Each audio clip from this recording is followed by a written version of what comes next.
Ang Venice ay dating sentro ng kalakalan sa mundo na nagkukonekta sa Europa at Asya.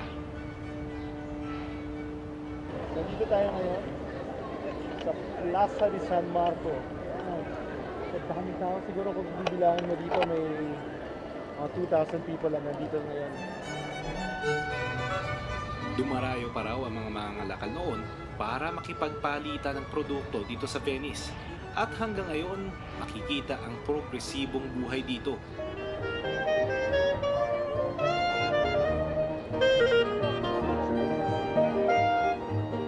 There's an orchestra that plays here all throughout. And yung mga sikat na celebrities dito sila pupunta para uminom, magkape at mag-merienda. Sobrang mahal na. Pero gaano man kayaman ang Venice noon at ngayon, haharap sila sa isang malaking problema.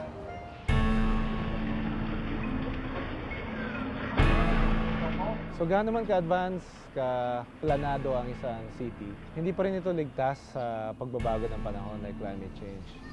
Every year, binibisita sila ng baha, lumulubog yung Venice.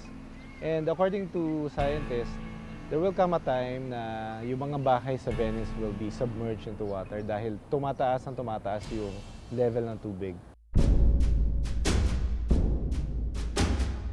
Kaya ang pamahalaan, nagtayo ng isang pasilidad para labanan ang patuloy na pagtaas ng tubig.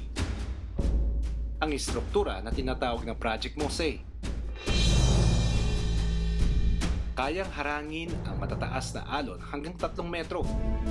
Matatapos ang pasilidad ng 2016 at kung sakali, ang Venice ay isa sa mga unang syudad sa mundo na gumawa ng hakbang para paglabanan ang tumataas na tubig dagat dahil sa climate change.